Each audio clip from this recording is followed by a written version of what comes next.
All right.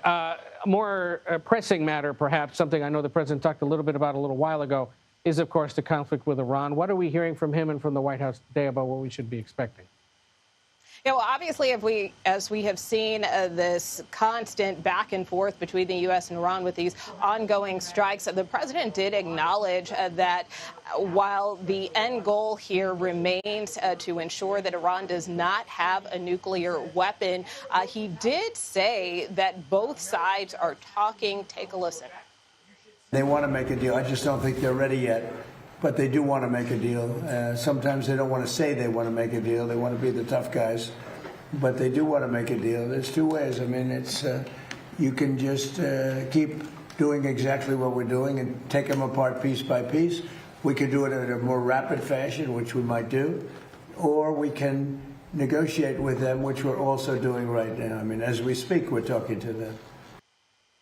Now, the president continued to say that the U.S. remains locked and loaded as far as its dealings with Iran if this violence continues to escalate. But in terms of those negotiations and talks, you know, he said that he is not necessarily in a hurry here, that he is not concerned, for instance, with respect to the upcoming election, that it really is important to get it right. So, again, you know, we have heard time and again from administration officials continuing to leave that a diplomatic off-ramp potentially open, so time will tell.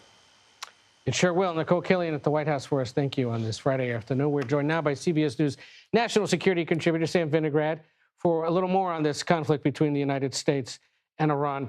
They're not ready yet, he says, about talks. That's what he's been saying for more than a year now.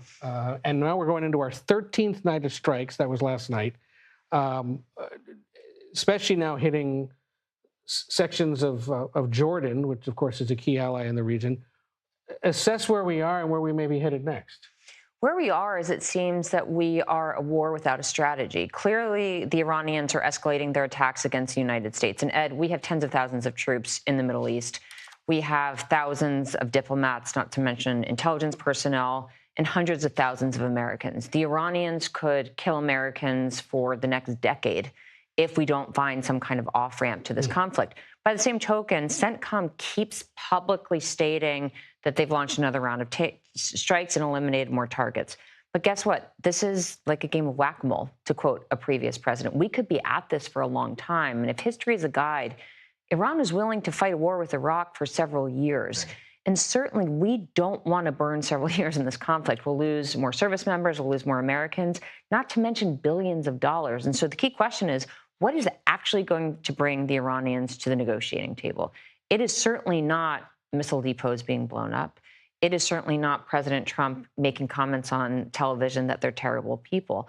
Undoubtedly, they're going to have to feel some kind of pressure from other countries, like China perhaps, to get them back to the table. Speaking of China, today on True Social, the president went out of his way to say he doesn't believe China nor Russia is arming the Iranians. Where did this come from, and is that what national security officials would assess?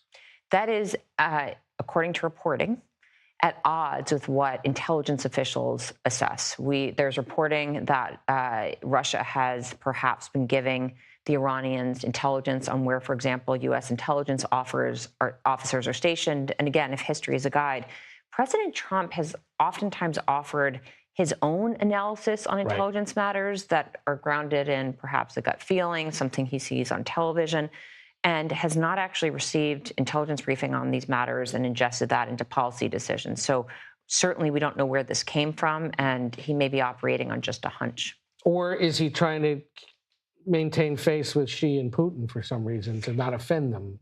He might be, but then again, he issued this very odd press conference a week or so ago claiming China interfered in our elections, despite the fact they were downloading publicly available information. So he's not really worried about offending a lot of people. But do remember two things. First, Trump is scheduled to host a state visit or a state dinner for Xi in September. And also, China is the largest purchaser of Iranian oil. China had stockpiled Iranian crude earlier in the year out of fears that there would be some kind of conflict. Those inventories are running low. So China certainly needs more Iranian crude product to hit the market. And so perhaps that's something Trump is trying to leverage. All right, we'll leave it there. Sam Vinograd, National Security Analyst for CBS News. Good to see you. Thank you for being here.